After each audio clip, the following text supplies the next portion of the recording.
Isang mapagpalang araw sa inyo, mga kapuso natin dyan. Ako po si Orange at maligayang pagbabalik dito sa Orange Audio. Samahan niyo po akong muli at hayaan nating ang isang kwento ang maging kanlungan ng ating mga puso. Sabi nila, ang mga alaala raw ang bumubuo sa ating pagkatao.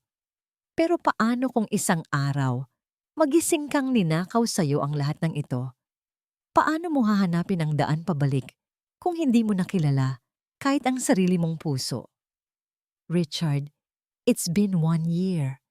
Ang boses ni Attorney Romero ay kalmado. Ngunit para kay Richard Almeda, ang bawat salita ay parang isang dagok. The board is getting anxious. We need to begin the legal proceedings para ma-finalize na ang presumption of death ni Helena. Hindi niya namalayang nabitiwan na pala niya ang kanyang pluma. Gumulong ito sa ibabaw ng makintab na mesa at nahulog sa malambot na carpet ng walang tunog. Huminga siya ng malalim, pilit na pinapakalma ang sarili. Hindi. Isang salita lang, pero puno ng bigat. Puno ng isang taong pagluluksa at pag-asa. Richard, I understand this is difficult. Hindi mo naiintindihan. Putol ni Richard sa abogado. Ang boses niya ay mahina, pero matigas. Hindi pa siya patay, attorney. Buhay ang asawa ko. Napapikit si Richard. Sa dilim ng kanyang isipan, nakita niya ang nangiti ni Helena. Naramdaman niya ang init ng palad nito sa kanyang pisngi. Naamoy niya ang pamilyar na halimuyak ng buhok nito. Ang salitang presumption of death ay parang asin na ibinuhos sa isang sariwang sugat na hindi kailanman naghilom. Tumayo siya bigla. Tapos na tayo dito. Hindi na niya hinintay ang sagot ng abogado. Mabilis siyang lumabas ng kanyang opisina, ng kanyang building, ng kanyang mundo. Pumasok siya sa kanyang sasakyan at nagmaneho ng walang patutunguhan. Hindi niya alam kung saan siya dadalhin ng kanyang mga gulong. Ang mga pamilyar na kalsada ng Makati ay tila naging dayuhan sa kanya. Ang mga matatayog na gusali ay tila mga pader na kumukulong sa kanya. Kailangan niya ng hangin. Kailangan niyang makatakas. Makalipas ang isang oras, hindi niya namalayang napadpad na pala siya sa tondo. Ang ingay ng mga busina, ang sigawan ng mga batang naglalaro sa kalye, ang amoy ng inihaw mula sa mga karinderya. Lahat ay kabaliktaran ng tahimik at payapang buhay na kinalakihan niya. Ngunit sa kakaibang paraan, ang gulo at sigla ng lugar ay tila gumigising sa kanyang mga manhid na pandama. Ihininto niya ang sasakyan sa isang tabi at bumaba. Naglakad-lakad siya, pinagmamasdan ang mga mukha ng mga taong nakakasalubong niya. Mga mukhang pagod, ngunit may ngiti. Mga mukhang simple, pero puno ng buhay. Isang maliit na batang babae ang lumapit sa kanya. May bit-bit na mga kwintas ng sampagita. Sir, bili na po kayo ng sampagita. Pampaswerte po, sabi ng bata. Ang mga mata ay malaki at bilugan. Tiningnan lang siya ni Richard. Gusto na sana niyang tumanggi, ngunit may kung anong pumigil sa kanya. Hindi ang mga bulaklak, kundi ang isang bagay na nakasabit sa braso ng bata, kasama ng mga sampagita. Isang pamilyar na hugis, isang pamilyar na kislap, nanlamig ang buo niyang katawan. Huminto ang kanyang paghinga, isang kwintas, isang maliit na araw na gawa sa ginto na may nakaukit na H&R sa likod. Ang regalong ibinigay niya kay Helena sa kanilang unang anibersaryo. Imposible. Iisa lang ang ginawa nito sa buong mundo. Dahan-dahan siyang lumuhod para magpantay sila ng bata. Nanginginig ang kanyang boses nang siya'y magtanong, "Saan mo nakuha yan, Ineng?" "Itong kwintas." Ngumiti ang bata, ipinakita ang kanyang mga ngiting may bungi. "Ah, ito po ba?" Itinaas nito ang kwintas. "Bigay po sa akin ni Ate Maya. Ang bait-bait po niya." "Ate Maya?" tanong ni Richard. Ang puso niya'y kumakarera. "Sino si Ate Maya? Saan ko siya makikita?" Itinuro ng bata ang isang maliit na karinderya sa kabilang kalsada. Isang simpleng kainan na may pangalang Nita's Eatery. Doon po. Tumutulong po siya kay nanay. Sinundan ni Richard ang daliri ng bata. At doon, sa loob ng kainan, nakita niya ito. Isang babaeng nakatalikod, nagpupunas ng mesa. Ang hubog ng kanyang balikat. Ang paraan ng paggalaw ng kanyang mga kamay. Ang paraan ng pagtali niya sa kanyang buhok. Bawat galaw, bawat hibla ng kanyang pagkatao ay sumisigaw ng isang pangalan sa isipan ni Richard. Helena. Parang huminto ang mundo ni Richard. Nawala ang ingay ng mga daip, ang sigawan ng mga bata, ang lahat. Ang tanging naririnig niya ay ang kabog ng sarili niyang dibdib, isang malakas at mabilis na tambol na tila gustong kumawala. Helena. Dahan-dahan siyang tumawid ng kalsada. Ang mga mata ay hindi inaalis sa babaeng iyon. Bawat hakbang ay parang 1 kilometro ang layo. Bawat paghinga ay mabigat. 1 taon. 1 taong paghahanap, 1 taong pagluluksa. At ngayon, nandito na siya. Nang makarating siya sa tapat ng karinderya, huminto siya. Napansin ng batang si Sophie ang kanyang pagdating at masayang kumuway. Sir, nandito po kayo. Hindi pinansin ni Richard ang bata. Ang buong atensyon niya ay nasa babaeng nakatalikod pa rin. Huminga siya ng malalim, tinipon ang lahat ng natitirang lakas. Helena, ang boses niya ay basag, halos isang pabulong, ngunit sapat na para marinig. Huminto sa pagpupunas ang babae. Dahan-dahan siyang lumingon. At sa sandaling iyon, gumuho ang mundo ni Richard sa pangalawang pagkakataon. Siya nga, ang kanyang Helena. Ang parehong mukha, ang parehong mga mata na minahal niya ng higit pa sa kanyang buhay. Ngunit may mali. May malaking-malaki na mali. Ang mga matang iyon na dati puno ng sigla at pagmamahal, ngayon ay blanko. Puno ng pagtataka, puno ng takot. Helena, ako to. Sabi ni Richard, lumuluha na hindi niya namamalayan. Salamat sa Diyos, buhay ka. Hahakbang na sana siya palapit, ngunit napaatras ang babae. Ang pagkalito sa mukha nito ay napalitan ng pangamba. Sino po kayo? Hindi ko po kayo kilala. Ang mga salitang yun ay tumusok sa puso ni Richard na parang libu-libong karayom. Anong sinasabi mo? Naguguluhang buwan tanong ni Richard. Helena, it's me. Si Richard, ang asawa mo. Isang matabang babae na nasa edad 50 ang lumabas mula sa kusina. May hawak na sandok. Siya siguro si Aling Nita.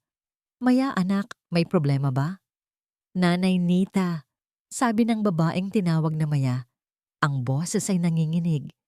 Hindi ko po kilala ang mama. Muling humakbang palapit si Richard, puno ng desperasyon. Helena, please, try to remember. Sa paglapit niyang yon, isang bagay ang nangyari. Mabilis na hinila ni Maya si Sophie sa likuran niya. Ang katawan ay nagsisilbing panangga. 1 kilos na puno ng proteksyon. 1 kilos na tila galing sa isang ina. Ngunit ang kilos na yon, ang lalong dumurog sa puso ni Richard. Ang asawa niya, pinoprotektahan ng isang bata mula sa kanya. Sir, pasensya na po, sabi ni Aling Nita. Ang boses ay mahinahon ngunit matatag. Pero natatakot na po sa inyo si Maya. Kung wala po kayong bibilhin, umalis na lang po kayo. Hindi nyo naiintindihan. Sigaw ni Richard.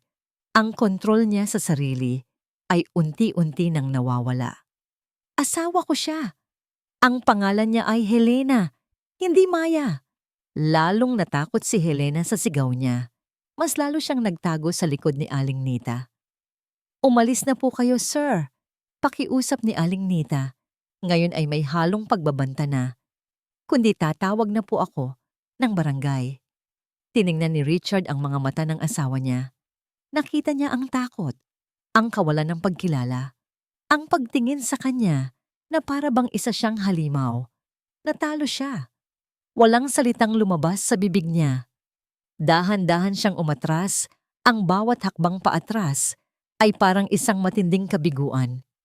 Pumasok siya sa kanyang sasakyan, isinara ang pinto, at doon bumuhos ang lahat ng sakit.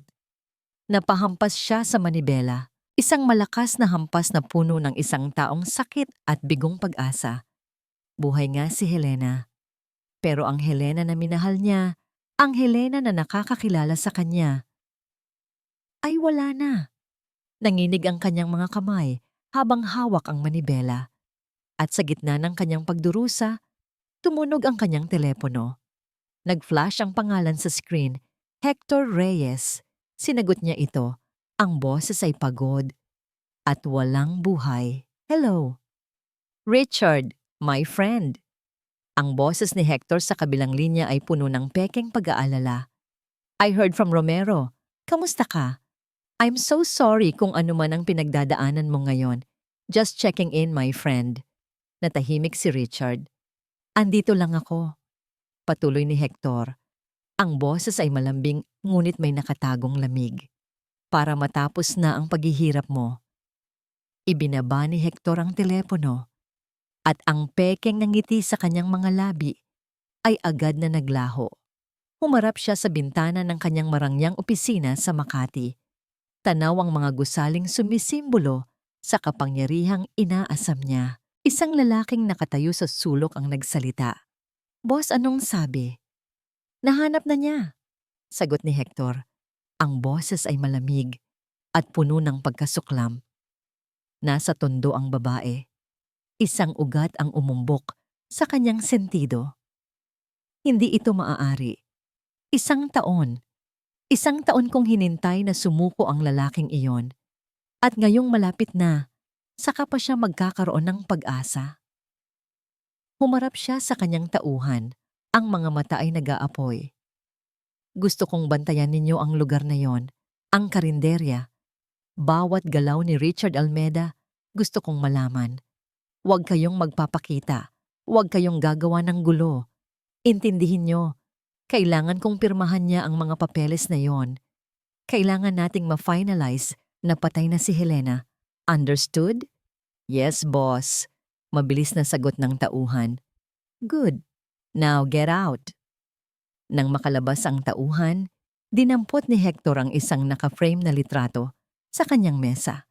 Isang lumang litrato ng tatlong magkakaibigan. Isang batang Richard, isang batang Helena, at siya. Hinaplos niya ang mukha ni Helena sa litrato. You should have been mine, Helena.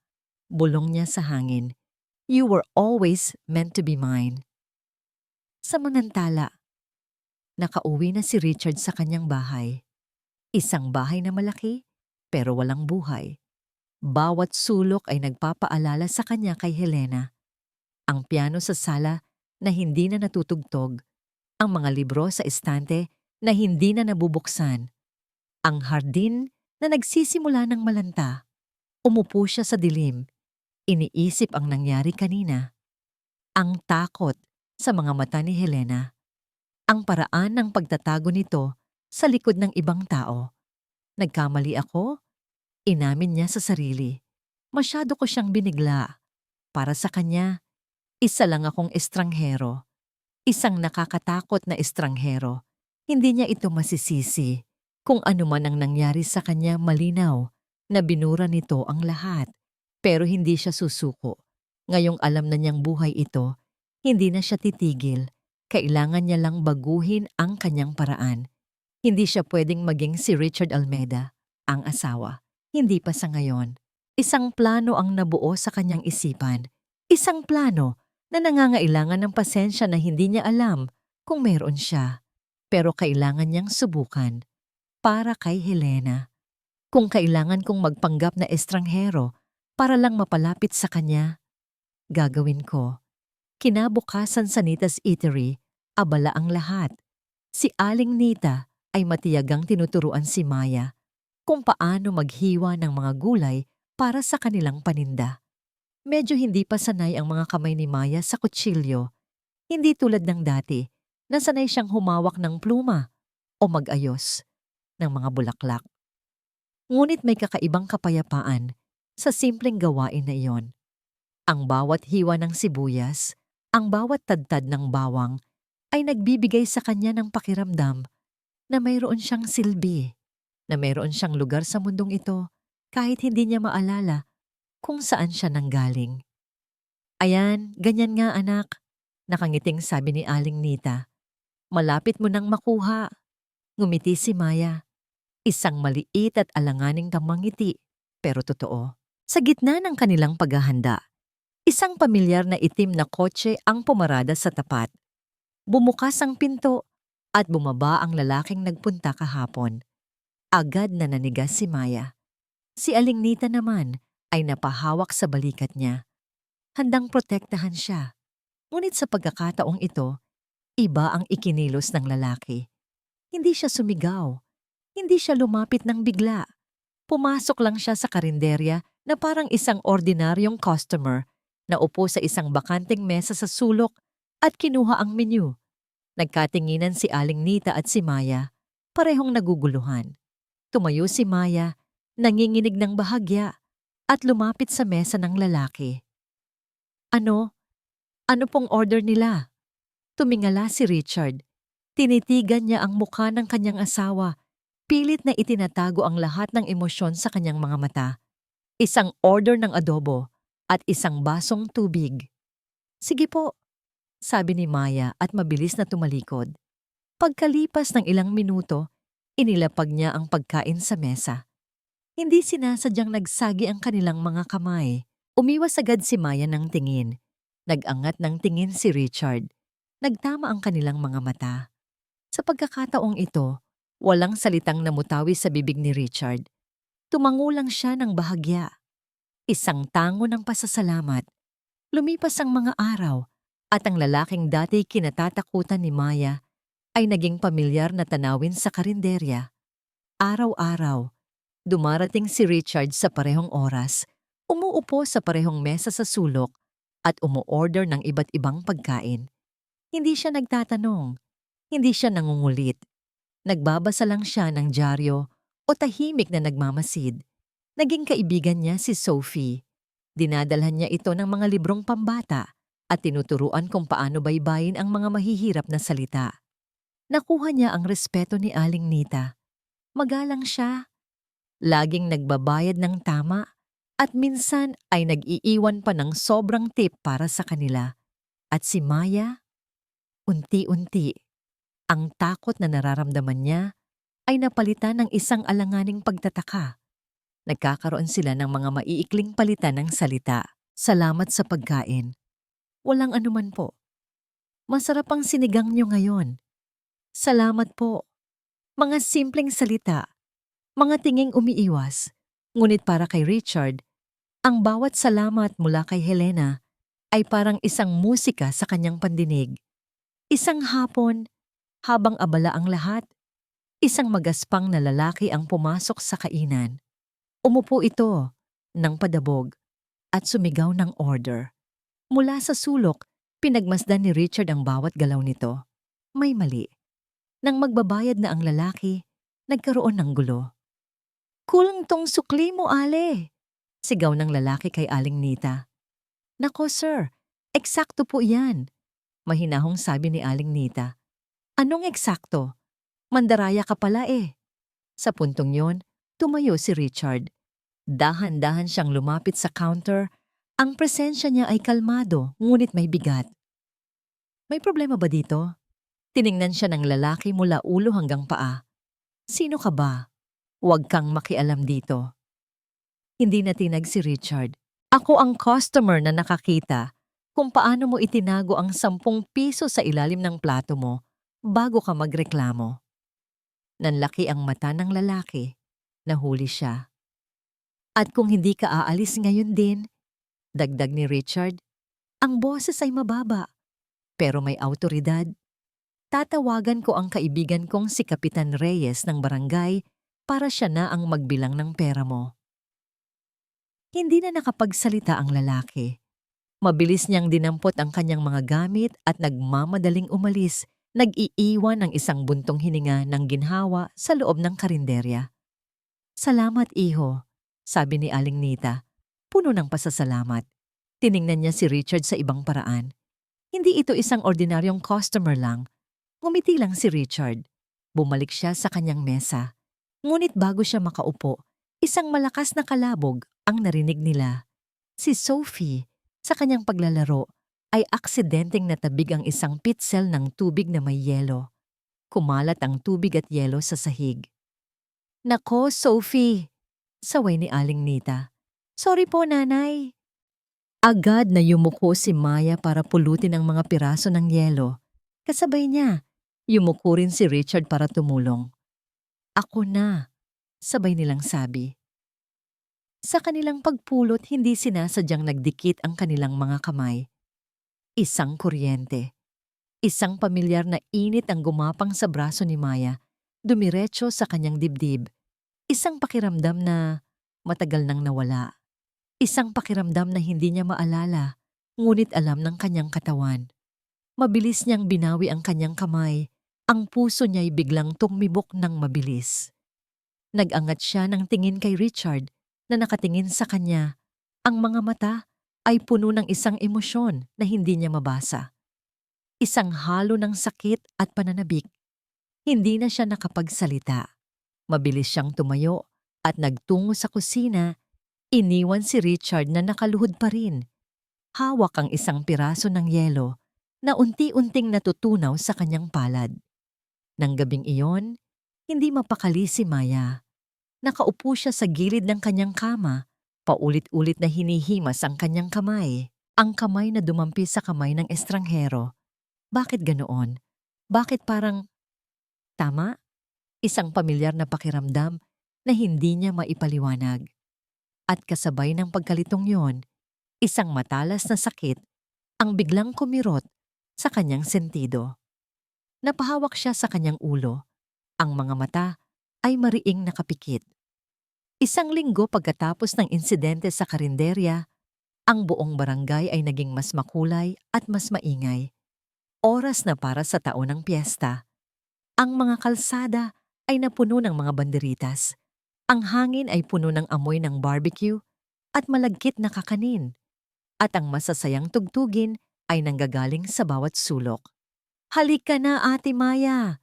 Magsisimula na ang palaro!" Hila ni Sophie sa kamay ni Maya. Ang mga mata ay nagniningning sa tuwa. "Oo na, heto na," natatawang sagot ni Maya. Nagpahila sa gitna ng maraming tao.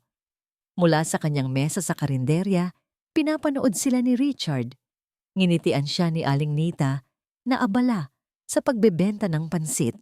"Iho, huwag ka nang mahiya dyan," tawag ni Aling Nita. "Halika, sumali ka sa amin.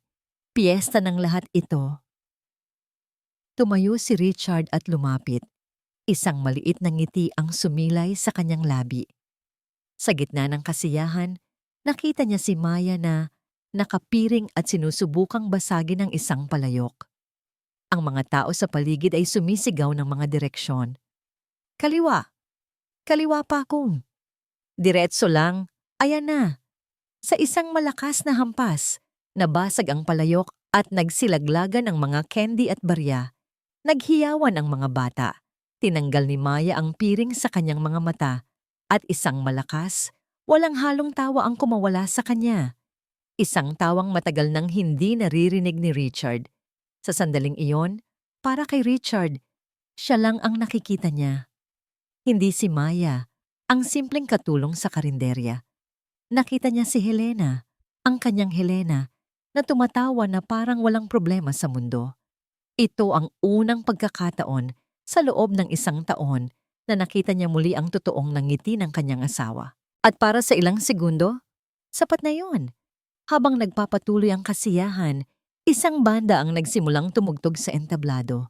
Ngunit hindi ito ang karaniwang tugtog piyesta. Isang pamilyar na musikang klasikal. Isang mabagal na waltz na madalas nilang sayawin ni Helena sa mga party. Biglang natigilan si Maya sa gitna ng pagpulot ng candy. Binitawan niya ang hawak. Itinuwid niya ang kanyang likod na wala ang ingay ng mga tao. Ang tanging naririnig niya ay ang himig ng musika. Isang himig na tila gumigising sa isang bagay na natutulog sa kaibuturan ng kanyang isipan. "Saan ko to narinig?" Napansin ni Richard ang biglaang pagbabago sa kilos niya. Helena, mahinang tawag niya, ngunit hindi siya narinig. Bigla, ang mga makukulay na banderita sa itaas ay naging mga kumikinang na chandelier. Ang amoy ng inihaw, napalitan ng amoy ng mamahaling pabango.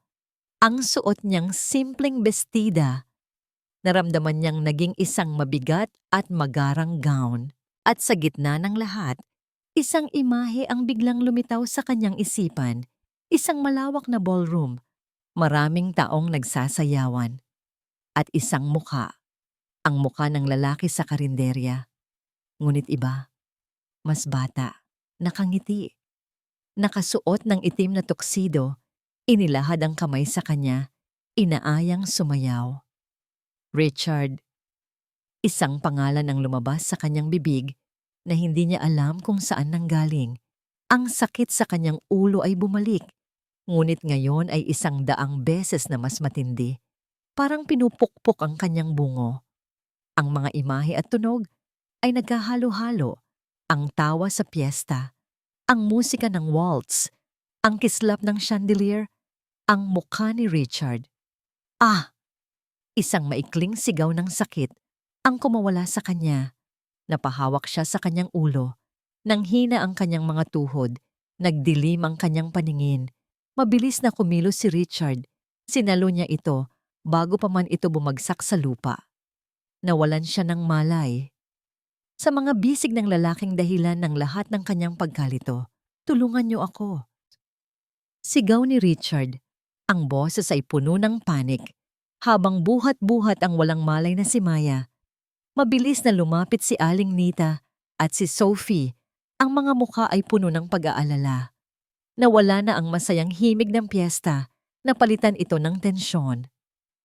Diyos ko, anong nangyari sa kanya? Tanong ni Aling Nita. Hinahawi ang mga taong nag-uusyoso. Hindi ko alam. Bigla na lang siyang nahilo. Sagot ni Richard. Saan ko siya pwedeng dalhin? Doon, sa bahay. Turo ni Aling Nita. Hindi na nag-aksaya ng panahon si Richard. Maingat ngunit mabilis niyang binuhat si Helena. Ang katawan nito ay magaan sa kanyang mga bisig. Pumasok sila sa maliit na bahay sa likod ng karinderya. Inihiga niya ito sa isang simpleng papag. Habang pinupunasan ni Aling Nita ng basang bimpo ang noo ni Maya, si Richard naman ay nakatayo lang sa isang tabi, puno ng pag-aalala at pagkakasala. Kasalanan ko to. Hindi ko dapat siya hinayaan. Ilang sandali pa, unti-unting gumalaw si Maya. Dahan-dahan niyang iminulat ang kanyang mga mata, litong-lito. Ang una niyang nakita ay ang mukha ni Richard na nakatitig sa kanya. Ikaw. Bulong niya, may takot sa kanyang boses. Ang ballroom, ang musika. Shh! Magpahinga ka lang, sabi ni Richard. Sinusubukang pakalmahin ito. Ngunit ang presensya niya ay lalo lang nakapagpagulo sa isipan nito. Sinubukan niyang bumangon, ngunit pinigilan siya ni Aling Nita. Dahan-dahan lang anak, managinip ka lang siguro. Pumikit muli si Maya. Ang paghinga ay mabigat. Muli siyang nakatulog. Nang masiguro ni Aling Nita na mahimbing na ang tulog nito, hinarap niya si Richard. Wala na ang malambing na tono sa kanyang boses. Napalitan ito ng seryosong tanong. Halika sa labas, iho. Kailangan nating mag-usap. Sumunod si Richard sa labas. Tumayo sila sa ilalim ng isang puno ng mangga, malayo sa ingay ng piyesta. Sino ka ba talaga? Diretsong tanong ni Aling Nita. Ang mga mata ay nakatitig sa kanya. Hindi ka ordinaryong customer. Ang kotse mo. Ang pananamit mo. At ang paraan ng pagtingin mo kay Maya. Hindi iyan tingin ng isang estranghero. Huminga ng malalim si Richard. Alam niyang ito na ang oras. Kailangan niya ng kakampi. At sa nakikita niya kay Aling Nita, alam niyang mapagkakatiwalaan niya ito. Tama po kayo. Panimula niya. Ang boses ay puno ng bigat. Hindi po ako ordinaryong customer. Tinitigan niya ang bintana ng kwarto kung saan natutulog si Helena. Ang babaeng kilala niyo bilang si Maya, hindi po yan ang tunay niyang pangalan. At nandito po ako hindi dahil sa pagkain niyo, kundi dahil sa kanya. Nagbago ang ekspresyon ni Aling Nita. Mula sa pagdududa, napalitan ito ng pag-aalala. 1 taon na po siyang nawawala. Patuloy ni Richard. Ang boses ay nagsimulang manginig. Nagkaroon po siya ng isang malubhang aksidente. Akala ng lahat, patay na siya. Pero hindi po ako sumuko. Hinanap ko siya araw-araw. Aksidente? Opo. At dahil sa aksidenteng iyon, nawala ang lahat ng alaala niya. Hindi niya nakilala ang sarili niya.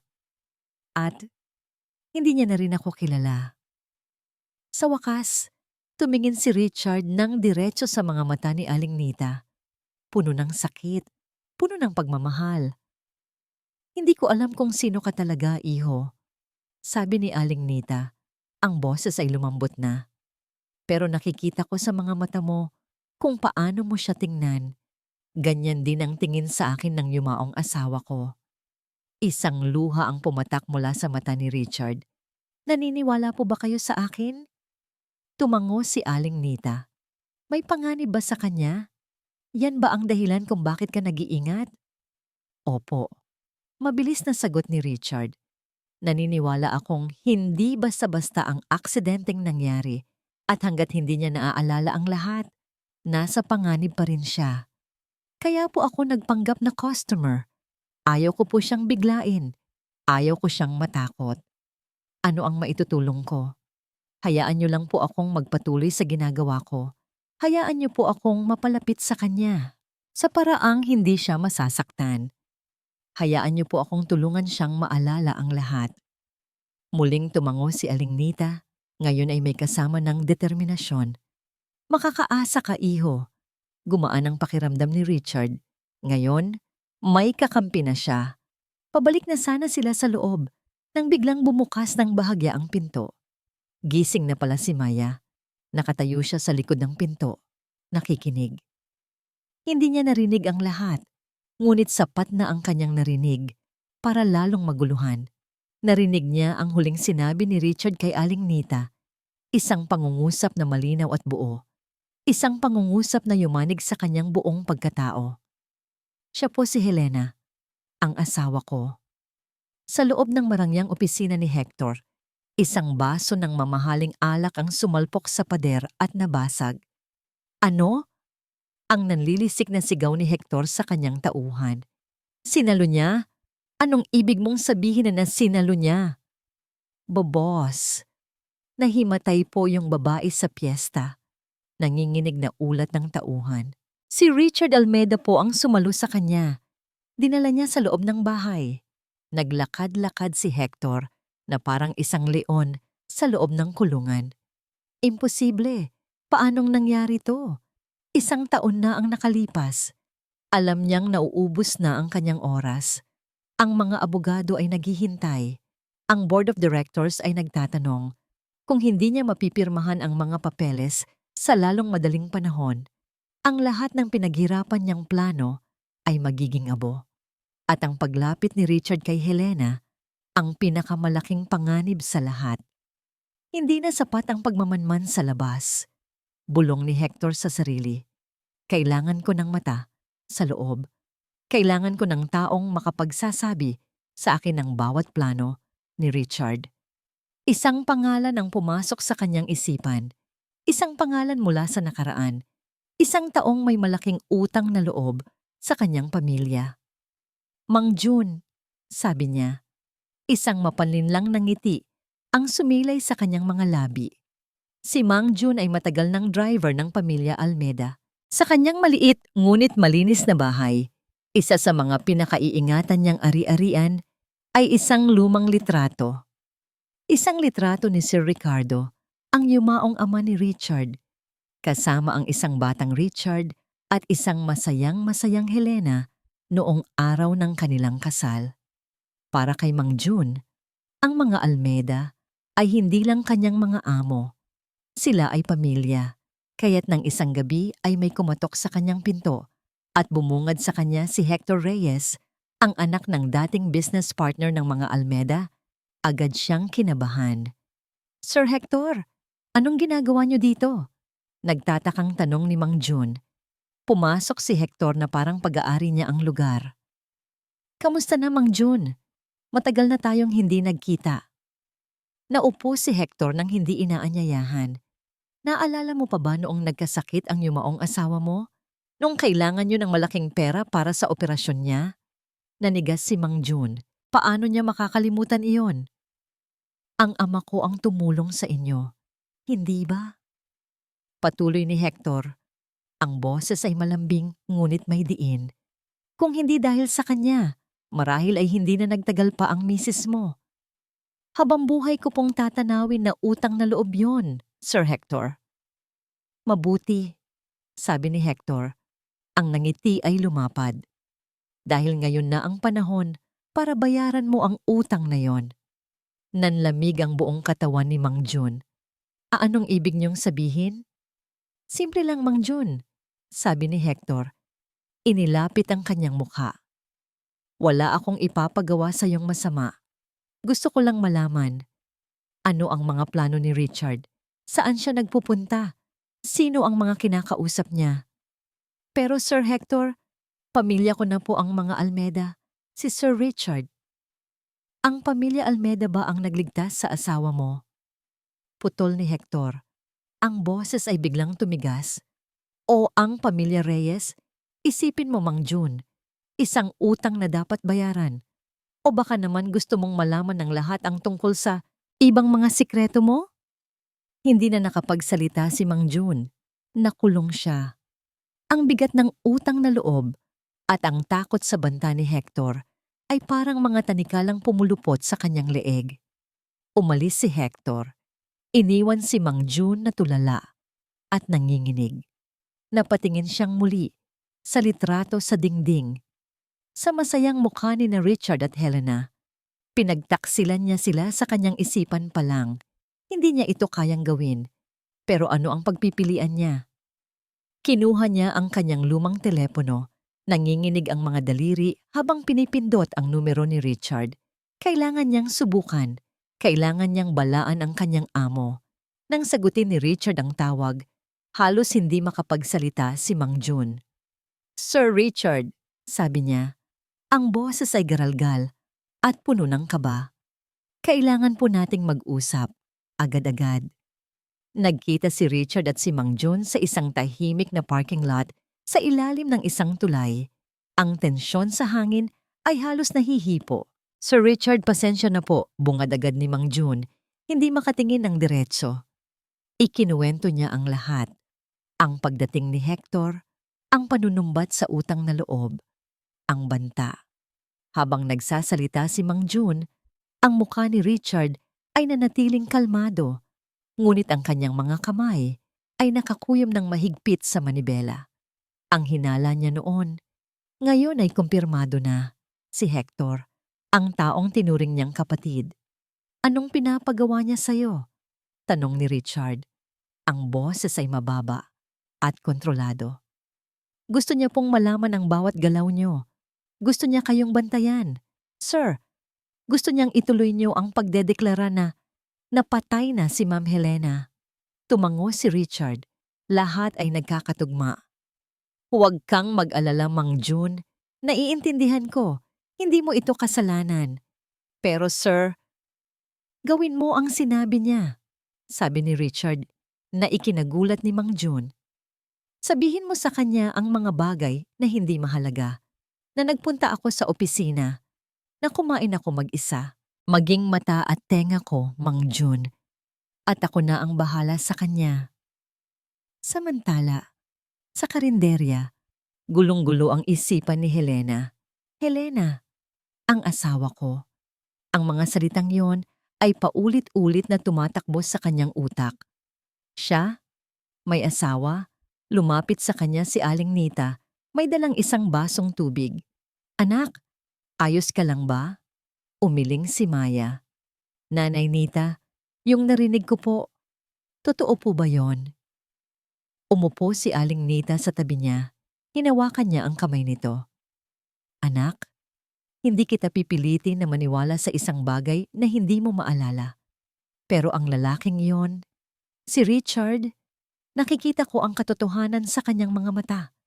Ikinuwento ni Aling Nita ang lahat ng sinabi ni Richard. Ang aksidente, ang nawawalang alaala, ang walang sawang paghahanap. Natatakot po ako, amin ni Maya. Ang boses ay nanginginig.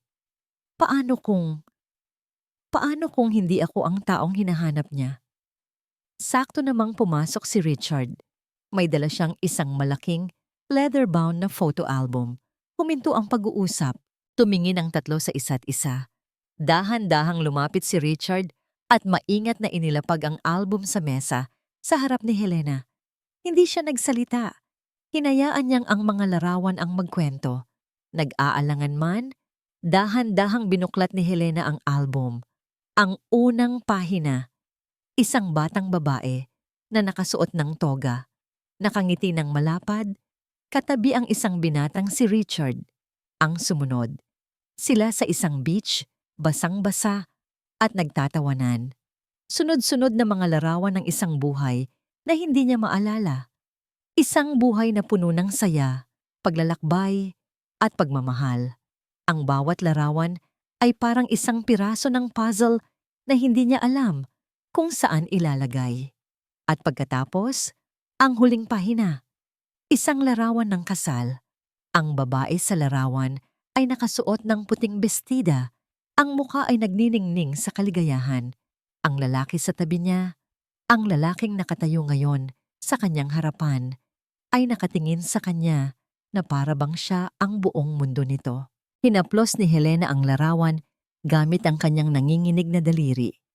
Sinundan ng kanyang daliri ang tabas ng mukha ng babae sa litrato. Ang kanyang mukha. Ako ba talaga to? Bulong niya. Ang mga luha ay nagsimula nang mamuo sa kanyang mga mata. Tumango si Richard. Ang sarili niyang mga mata ay naluluha na rin. At sa sandaling iyon, bumigay na ang pader na matagal nang nakaharang sa kanyang damdamin. Ang pagkalito, ang takot, ang mga pira-pirasong alaala ng ballroom, ang katotohanan sa mga mata ni Aling Nita. At ngayon, ang hindi maikakailang patunay sa album na ito. Humagulgol siya. Isang iyak na puno ng sakit ng isang taong nawala at ng kalituhan ng isang taong hindi alam kung paano uuwi. Niyakap siya ni Aling Nita. Si Richard naman ay nanatili sa kanyang kinatatayuan. Binibigyan siya ng espasyo, hinahayaan siyang ilabas ang lahat. Nang tumahan siya, pinunasan niya ang kanyang mga luha. Ang pagtangis ay napalitan ng isang bagong damdamin. Isang damdamin na mas matatag. Inangat niya ang kanyang tingin kay Richard. Ang mga mata niya ay hindi na puno ng takot. Napalitan ito ng determinasyon. Tinanggap na niya. Siya si Helena. Kung ako si Helena, sabi niya, ang boses ay mahina ngunit malinaw. At ikaw ang asawa ko. Sino ang may gawa nito sa akin? Tumingin siya sa mga mata ni Richard, naghahanap ng sagot. Sino si Hector? Ang tanong ni Helena ay binitin sa hangin. Puno ng bigat at naghahanap ng kasagutan. Umupo si Richard sa tapat niya, habang si Aling Nita ay tahimik na nagtimpla ng mainit na tsaa. Ang kanyang presensya ay isang tahimik na suporta. Si Hector Reyes. Panimula ni Richard. Ang boses ay kalmado, ngunit may bakas ng matagal ng sakit. He was my best friend. Para ko na siyang kapatid. Business partner ko siya at ninong siya sa kasal natin. Ikinuwento ni Richard ang lahat. Ang kanilang pagkakaibigan mula pagkabata. Ang kanilang mga pangarap na itayo ang kumpanya. At ang unti-unting pagbabago sa ugali ni Hector. Ang inggit. Ang mga mapanlinlang na komento. Ang hindi maipaliwanag na galit sa tuwing masaya sila ni Helena. Nang mangyari ang aksidente, patuloy ni Richard, siya ang unang dumamay sa akin. Siya ang nagsabi na, huwag akong mawalan ng pag-asa. Pero sa likod ko, sinisigurado pala niyang hindi na kita mahanap. Siya ang nagmamanipula sa board para ideklara kang patay. Para makuha niya ang kontrol sa lahat ng pinaghirapan natin. Habang nagsasalita si Richard, hindi umiyak si Helena. Ang kanyang mga mata ay nanatiling tuyo. Ang kalituhan ay napalitan ng isang malamig na apoy. Isang galit na hindi niya alam na kaya niyang maramdaman. Hindi ito ang galit ng isang biktima, kundi ang galit ng isang reynang inagawan ng kaharian. Hindi na siya nagtanong tungkol sa nararamdaman. Ang mga tanong na lumabas sa bibig niya ay iba, praktikal, matalas. Ang kumpanya, anong status nito ngayon? Nagulat si Richard sa tanong. Si Hector ang interim CEO, pero kailangan niya ng final declaration para maging permanente ang posisyon niya. Ipakita mo sa akin ang mga papeles, sabi ni Helena. Ang boses ay may awtoridad na ngayon lang muling narinig ni Richard. Lahat ng pinirmahan niya sa loob ng 1 taon. Financial reports, new contracts, lahat. Mabilis na kinuha ni Richard ang isang briefcase mula sa kanyang kotse. Inihanda na niya ito, umaasang darating ang araw na ito. Inilatag niya ang mga dokumento sa ibabaw ng simpleng lamesang gawa sa kahoy, sa loob ng karinderya ni Aling Nita, sa gitna ng amoy ng adobo at sinigang, isang bagay na kamangha-mangha ang nangyari. Hinawakan ni Helena ang mga papel. Sa una, para lang siyang tumitingin. Ngunit habang tumatagal, nagbago ang lahat. Ang kanyang mga mata ay gumalaw ng mas mabilis, sinusuundan ng mga numero at mga clause. Ang kanyang daliri ay dumudulas sa mga linya na para bang may sarili itong isip. Ang maya na mahiyain at alanganin ay unti-unting naglaho. Sa kanyang upuan umusbong ang isang Helena Almeda na matalas, kalkulado at mapanganib. Overpriced acquisition sa supplier na ito. Bulong niya. Bakit may Shell Corporation na nakapangalan sa pinsan niya? This doesn't make sense. Discrepancy sa logistics cost. Nakatitig lang sa kanya si Richard at Aling Nita. Parehong namangha. Hindi man niya naaalala ang kanyang nakaraan, ang kanyang mga kakayahan. Ang kanyang talino ay naroon pa rin, natutulog lang. Pagkalipas ng halos 1 oras na katahimikan, bigla siyang huminto. Itinuro niya ang isang kontrata. Isang nangiting mapanlinlang at puno ng pang-uyam ang sumilay sa kanyang mga labi sa unang pagkakataon. He's getting sloppy, sabi niya. Ang boses ay puno ng kumpiyansa. Masyado siyang naging kampante. Tumingala siya. Ang mga mata ay nag-aapoy sa isang plano. Nakalimutan niyang ako ang nag-set up ng internal auditing system ng kumpanya. Hindi na niya hinintay ang sasabihin ni Richard. Kinuha niya ang telepono sa mesa. Richard, ibigay mo sa akin ang numero ni Hector. Helena, anong gagawin mo? Nag-aalalang tanong ni Richard. Tiningnan siya ni Helena. Ang mga mata ay matatag at walang bahid ng takot. Ako ang tatawag. Nanginginig ang kamay ni Richard habang kinukuha ang kanyang telepono. Helena, sigurado ka ba dito? Delikado to. Tumingin sa kanya si Helena at sa isang saglit nakita ni Richard ang dating asawa, ang babaeng hindi kailanman umaatras sa isang laban. Mas delikado kung wala tayong gagawin, sagot niya. I-dial mo na. Nagtiwala si Richard. Kinuha niya ang numero ni Hector. Bago niya ibigay ang telepono kay Helena, hinawakan niya ito ng mahigpit. Ilagay mo sa speaker. Kailangan naming marinig ni Aling Nita. Tumango si Helena. Kinuha niya ang telepono. Huminga siya ng malalim. At nang pindutin niya ang call button, ang matatag na ekspresyon sa kanyang mukha ay biglang nagbago. Ang matalas na tingin ay nawala. Napalitan ng pag-aalinlangan. Ang kanyang mga balikat ay bahagyang bumagsak. Muli, siya ay naging si Maya. Ang babaeng nalilito at natatakot. Ilang ring lang, sinagot na ang tawag. Hello? Reyes speaking, sabi ng boses sa kabilang linya. Isang boses na pamilyar at nakakakilabot. Natahimik si Helena ng ilang segundo. Sapat lang para iparamdam ang kanyang pag-aalinlangan. Hello? Si Hector po ba to? Natahimik din ang kabilang linya. Narinig ni Richard ang isang matalas na paghinga. Si Hector ay nabigla. Sino to? Tanong ni Hector. Ang boses ay maingat at puno ng pagdududa. Si Maya po, sabi ni Helena. Pero, sabi nila, Helena daw ang pangalan ko. Narinig nila ang isang kaluskos na para bang may nabitiwang papel si Hector. Helena, paanong, nasaan ka? Nandito pa rin po. Sa tondo? Sagot ni Helena. Ang boses ay nanginginig. May mga bagay po akong unti-unting naaalala. May lalaking pumunta dito. Si Richard daw. Sabi niya, asawa ko raw siya. Huwag kang maniwala sa kanya. Mabilis na sagot ni Hector. Sinungaling siya, Helena.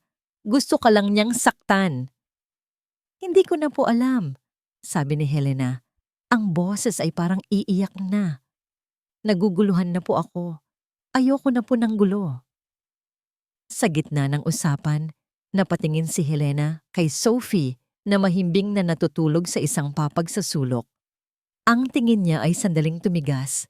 Hindi lang ito para sa kanya. Para ito sa batang naging pamilya niya. Gusto ko lang po ng praktikal na solusyon, patuloy ni Helena.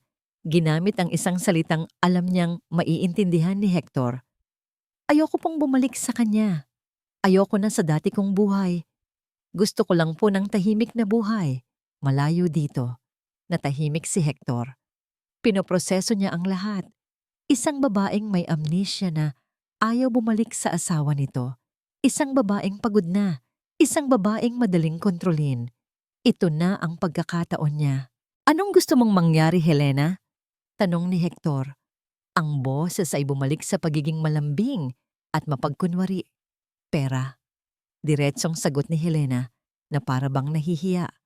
Kailangan ko po ng pera para makapagsimula ulit. Malayo dito. Malayo sa kanya. Kapalit po ng katahimikan ko. Hindi na po ako magpapakita kahit kailan. Itutuloy niya na kung ano man yung legal proceedings para matapos na ang lahat.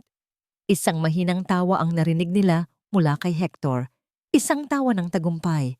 Nahulog ito sa kanyang bitag. I understand, sabi ni Hector. Of course. Anything for you, Helena. Magkita tayo para maibigay ko sa iyo ang kailangan mo at mapag-usapan natin ang lahat ng maayos. Sa saan po? May alam akong lugar. Isang lumang warehouse sa may port area. Tahimik doon. Walang istorbo. Napatingin si Richard kay Helena. Ang mga mata ay nanlalaki sa pag-aalala. Ngunit si Helena ay tumangulang.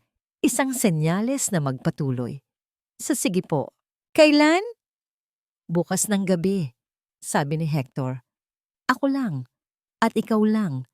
Tayong dalawa lang. Opo. Pabulong na sagot ni Helena. Good girl, sabi ni Hector, bago ibaba ang tawag. Para walang makarinig, mahal na Helena. Ibinaba ang tawag. Isang nakakabininging katahimikan ang bumalot sa karinderya. Ang hindi alam ni Hector, bago ibigay ni Richard ang telepono kay Helena, maingat na nitong inilagay ang isang maliit na recording device sa kwelyo ng damit nito. Bawat salita, bawat pag-amin, bawat banta, lahat ay nakarecord. Nagsimula na ang laro. Ang hangin sa loob ng warehouse ay mabigat at amoy kalawang at maalat na hangin mula sa dagat. Isang bumbilya lang ang nagbibigay liwanag sa malawak at madilim na espasyo. Sa gitna, nakatayo si Hector. Ang anino niya ay mahaba at nakakatakot. Pumasok si Helena. Ang bawat hakbang ay umalingaw-ngaw. Pinanatili niya ang itsura ng isang natatakot na babae. Ang mga mata ay maingat na gumagala. You came, sabi ni Hector, isang ngiti ng tagumpay ang nasa kanyang mga labi. Good girl. Sabi mo, tutulungan mo ako, sagot ni Helena. Niyayakap ang sarili na para bang nilalamig. Of course, sabi ni Hector. Lumalapit ng dahan-dahan na parang isang ahas. Pero bago yon, gusto kong linawin ang lahat. Huwag kang maniniwala sa mga kasinungalingan ni Richard. Ginawa ko lang ang lahat para iligtas ka. Iligtas? Oo, iligtas, sabi ni Hector. Ang boses ay tumaas, puno ng isang kakaibang pagnanasa. Mula sa isang buhay na hindi ka naman masaya. Mula sa isang lalaking hindi ka naman talaga mahal. Bakit, Hector? Tanong ni Helena. Ginamit ang pagkakataon. Ang golden moment. Sabi niya, magkaibigan daw kayo. Isang mapait na tawa ang kumawala kay Hector. Pag-ibig, Helena. Isang bagay na hindi mo maintindihan. Mahal na mahal kita. Bago ka pa man niya makilala, inagaw ka niya sa akin. Ang aksidente. Hindi iyon aksidente. Iyon ang tanging paraan para mabawi kita. Bawat salita ay isang pag-amin. Bawat salita ay naire-record. Ngayon, wala na siya sa landas natin. Bulong ni Hector. Nasa harapan na niya ngayon. Pwede na tayong magsimula ulit. Tayong dalawa lang. Inilahad niya ang kanyang mga braso para yakapin ito. Isang yakap na dapat sana'y magpapakita ng pag-aalala. Ngunit sa pagyakap niyang iyon, ang kanyang kamay ay dumampi sa kwelyo ni Helena. Naramdaman niya ito. Isang maliit, matigas na bagay sa ilalim ng tela. Agad siyang bumitaw. Ang nangiti sa kanyang mukha ay nawala. Napalitan ito ng pagkalito. Ano to? Tanong niya. Bago pa man makakilos si Helena, mabilis na hinablot ni Hector ang kwelyo ng damit nito. Sa isang malakas na paghila, nasira ang tahi at nalantad ang maliit na itim na recording device. Kumikislap ang isang pulang ilaw. Katahimikan. Tinitigan ni Hector ang device. Pagkatapos ay itinaas niya ang kanyang tingin kay Helena. Ang pagkalito sa kanyang mga mata ay naging realisasyon. At ang realisasyon ay naging isang purong nakakakilabot na galit. Hindi na siya ang Hector na may obsession.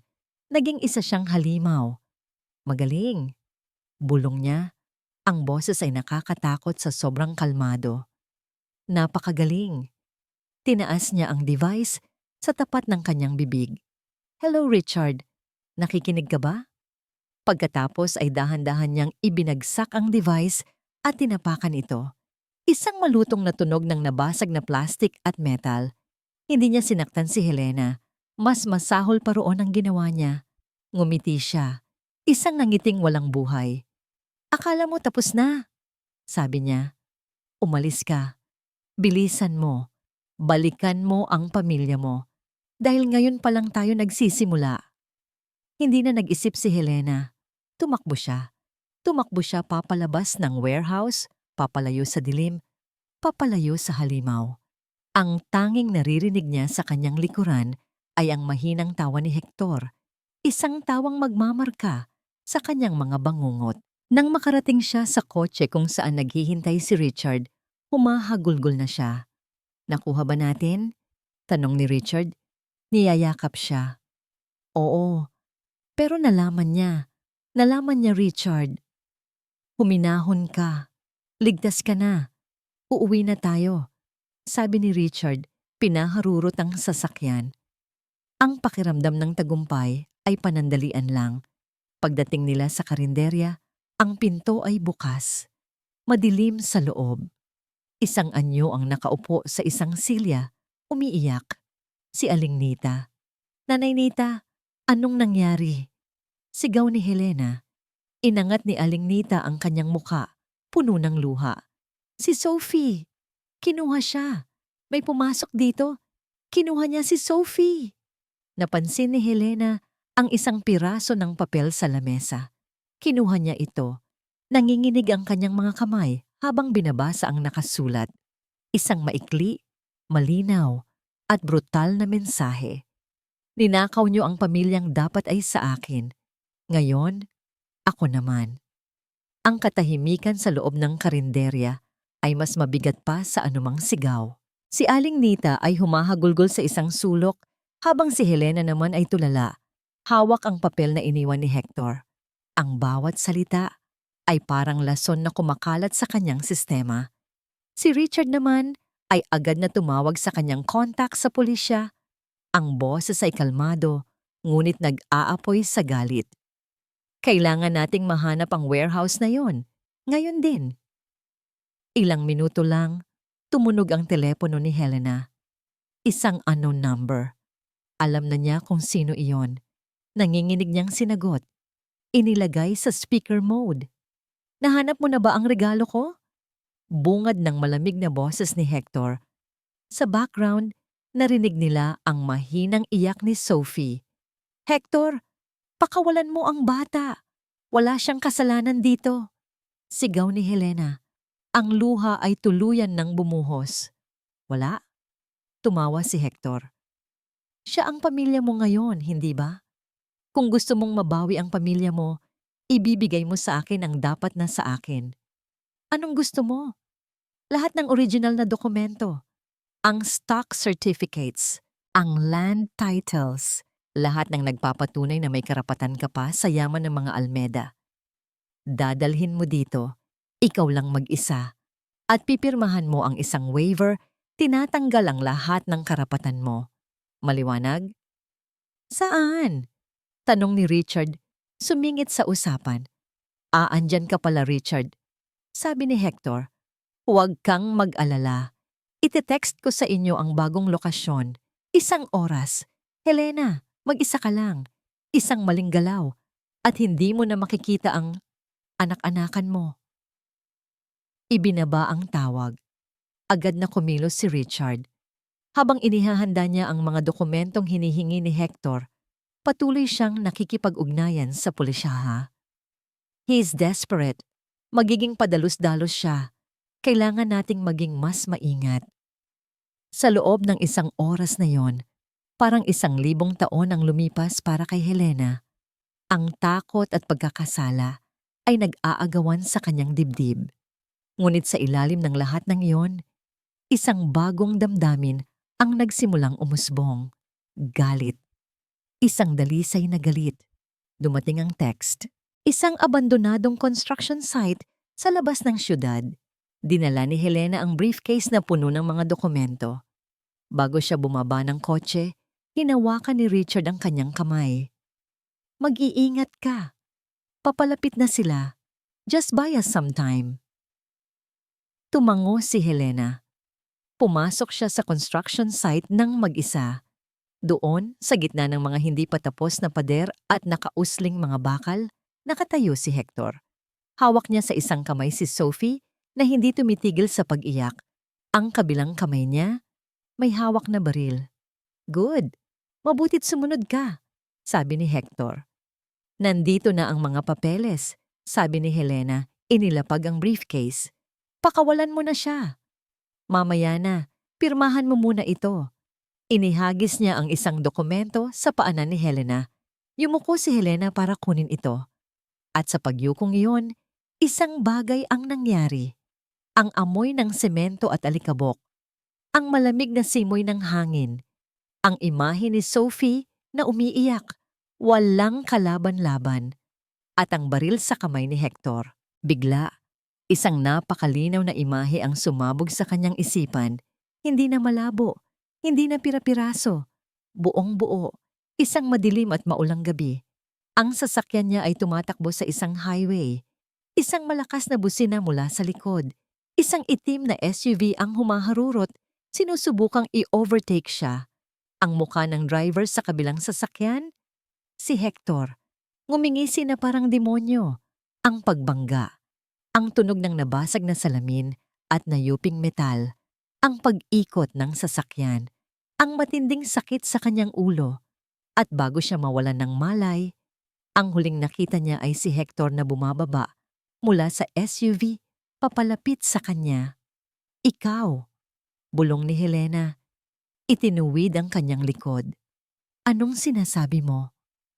Tumingin si Helena nang diretso sa mga mata ni Hector. Ang takot sa kanyang mukha ay ganap nang nawala. Napalitan ito ng isang bagay na mas matindi. Isang bagay na kinatakutan ni Hector sa buong buhay niya. Ang tunay na lakas ni Helena Almeda. Naalala ko na lahat, Hector. Sabi niya, ang boses ay malamig na parang yelo. Ang ulan, ang pagbangga, ang nangisi mo, bawat detalye. Natigilan si Hector. Hindi niya ito inaasahan.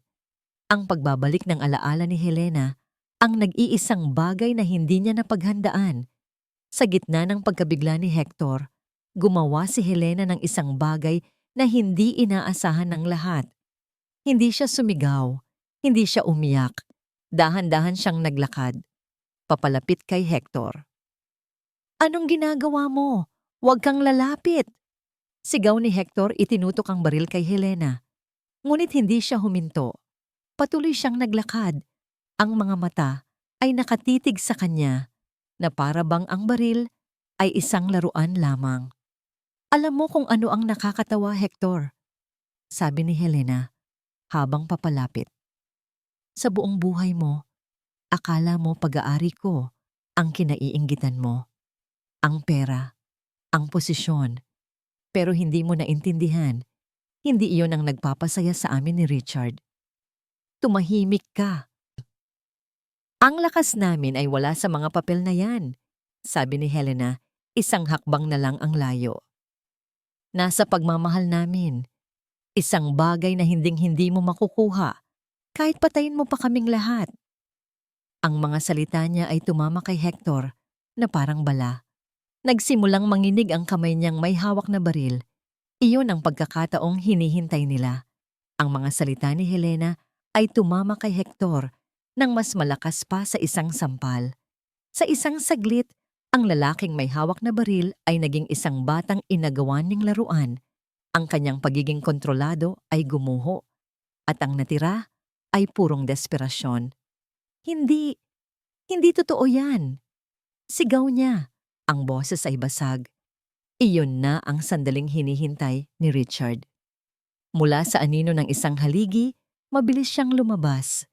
Sa isang iglap, sinunggaban niya si Hector mula sa likod. Ang kanyang buong bigat ay ibinuhos niya para maagaw ang braso nitong may hawak na baril. Nagulat si Hector. Nawala ang focus niya kay Helena. Nagsimula ang isang marahas na pag-aagawan. "Bitawan mo!" sigaw ni Hector. "Hinding-hindi!"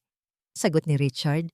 Ang bawat himay-may ng kanyang laman ay nakatuon sa iisang bagay. Ilayo ang baril kay Sophie. Sa gitna ng kanilang pagpupunyagi, pumutok ang baril. Isang putok. Ang tunog ay umalingaw-ngaw sa buong construction site. Sinundan ng isang nakakabinging katahimikan. Nanigas ang lahat. Binitiwan ni Hector ang baril na para bang napaso. Napaupo siya sa sahig, talunan. Si Richard naman ay mabilis na sinipa palayo ang armas. Sa parehong sandali, ang buong lugar ay nilamon ng mga asul at pulang ilaw.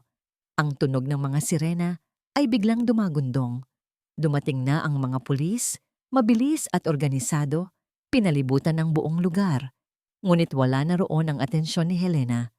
Sa tunog pa lang ng putok, ang tanging nakita niya ay si Sophie. Tumakbo siya. Hindi papunta kay Richard. Hindi pa palayo sa panganib. Tumakbo siya papunta sa batang naging sentro ng kanyang bagong mundo. "Sophie!" sigaw niya. Niyakap ng mahigpit ang nanginginig na bata. "Ayos ka lang ba?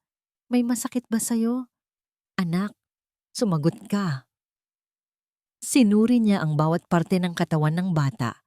Ang kanyang mga kamay ay nanginginig sa takot. Nang makita niyang wala itong galos, humagulgol siya sa ginhawa at niyakap ito ng mas mahigpit. "Ligtas ka na! Ligtas ka na, anak ko!" Habang inaaresto ng mga pulis si Hector, tumayo si Richard, pagod ngunit buo. Lumapit siya sa mag-ina. Yumuko siya at niyakap silang dalawa. Ang kanyang mga braso ay naging isang muog sa paligid nila. Pinoprotektahan sila mula sa lahat ng kasamaan sa mundo. Sa wakas, magkakasama na sila. Habang isinasakay sa police car, lumingon si Hector sa huling pagkakataon. Tumingin siya kay Helena.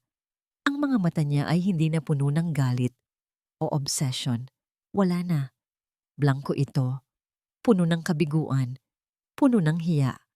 Ang isang taong binuo ang kanyang buhay sa inggit at pagkamuhi ay biglang nawalan ng lahat. At sa kahuli-hulihang pagkakataon, nakita niya ang pamilyang sinubukan niyang wasakin. Buo, magkayakap, at mas matatag kaysa dati. Yumuko siya at pumasok sa sasakyan, isang taong talunan sa lahat ng paran. Nang mawala na ang mga sasakyan ng pulis, ang natira na lang ay ang katahimikan at ang dahan-dahang pagsikat ng araw sa silangan. Ang dilim ng gabi ay napalitan ng isang mapusyaw na kulay kahel. Nakatayo silang tatlo, si Richard, si Helena at si Sophie na nakakapit sa kanila, pinapanood ang bagong umaga. Anong susunod para sa atin? Tanong ni Richard. Ang boses ay pagod, ngunit puno ng pag-asa. Hinigpitan ni Helena ang hawak sa kamay ni Richard at sa balikat ni Sophie. Tumingin siya sa asawa niya, isang ngiti na puno ng pagod, pag-ibig at pangako ang sumilay sa kanyang mga labi. Uwi na tayo. 6 na buwan ang lumipas mula ng gabing iyon sa construction site. Ang mga sugat, pisikal at emosyonal ay dahan-dahang naghilom. Si Hector Reyes ay kasalukuyang nasa isang pasilidad para sa mga may sakit sa pag-iisip. Ang kanyang obsessive love at inggit ay tuluyang sumira sa kanyang sarili. Hindi na siya isang banta. Ang kanyang pagbagsak ay isang paalala na ang tunay na kayamanan ay hindi nasusukat sa salapi o kapangyarihan, kundi sa pagmamahal at kapayapaan sa loob. Para kay Richard at Helena, wala nang puwang ang paghihiganti. Ang tanging nararamdaman nila ay awa at isang tahimik na pagtanggap sa hustisyang naibigay. Si Sophie, na dumaan sa matinding trauma, ay unti-unti nang bumabalik sa dating sigla. Hindi na siya isang anak-anakan lamang. Formal na siyang inampon ni na Richard at Helena, isang Almeida na ngayon sa pangalan at sa puso. Ang maliit na batang nagdala ng kwintas ng pag-asa ay naging isang mahalagang bahagi ng kanilang pamilya. Para sa mag-asawa, hindi na sila bumalik sa marangyang mansyon sa Makati. Ibinenta nila ito at bumili ng isang mas maliit, ngunit mas mainit at mas makulay na bahay, hindi kalayuan sa Tondo. Isang lugar kung saan ang hangin ay sariwa at ang mga kapitbahay ay palaging may ngiti. Nandoon pa rin ang karinderya ni Aling Nita, na ngayon ay mas malaki at mas kilala na. Salamat sa suporta ni na Richard at Helena. Ang dating Helena Almeida, ang elegante at matalinong negosyante, ay muling lumabas. Ngunit hindi na siya ang dating Helena. Binago siya ng karanasan. Ngayon, mas pinahahalagahan niya ang mga simpleng bagay, ang amoy ng sariwang lupa, ang tawa ng kanyang anak, ang init ng kamay ni Richard. Nagtatrabaho pa rin siya sa ilang proyekto, ngunit mas pinili niyang gamitin ang kanyang talino sa mga advocacy na nakakatulong sa komunidad, lalo na sa mga kababaihan at kabataan sa Tondo. Isang hapon, sa kanilang hardin na puno ng sariwang bulaklak at gulay, nakita ni Richard si Helena na abala sa pagtatanim. Lumapit siya at niyakap ito mula sa likod. "Masaya ka ba?" tanong niya, hinahalikan ng buhok nito. Ngumiti si Helena. "Masaya ako, Richard. Kasi kasama kita. Kasi buo tayo." "Mama, may bisita po tayo." Sigaw ni Sophie, tumatakbo papunta sa gate. Si Aling Nita, may dalang Tupperware na puno ng sariwang ginataan, ang nakangiting pumasok sa gate. "Kumusta na kayo mga anak?" Nagtawanan silang lahat. Isang pamilya, isang tunay na pamilya, binuo hindi ng dugo, kundi ng mga pagsubok, pagmamahal, at pagpapatawad. Nang gabing iyon, habang pinapatulog ni Helena si Sophie, hinalikan niya ang noo nito. "Mahal na mahal ka ni Mama, anak." "Mama?" tanong ni Sophie, nakangiti. "Yes, anak," sagot ni Helena. Isang luha ng kaligayahan ang gumulong sa kanyang pisngi. Ang salitang mama ay hindi na lang isang salita. Ito ay isang himig. Niyakap niya ang bata. Ang kanyang puso, na minsan ay nawala at nadurog, ay buong-buo na ngayon. Hindi man madaling kalimutan ang sakit ng nakaraan, natutunan niyang tanggapin ito bilang bahagi ng kanyang paglalakbay. Dahil sa dulo ng lahat ng pagsubok, ang pagmamahal ang nagpagaling sa kanya. Ang kwento ni na Richard at Helena ay isang patunay na kahit gaano pa kalalim ang sugat ng nakaraan, at gaano pa katindi ang pagtataksil ng mga pinagkakatiwalaan, ang tunay na pag-ibig na pinapatibay ng tapang, tiwala at pagpapatawad ay palaging makakahanap ng paraan upang makabangon, maghilom at lumikha ng isang bagong simula. Isang simula kung saan ang pinakamahalagang kayamanan ay hindi ang ari-arian, kundi ang mainit na yakap ng isang pamilya.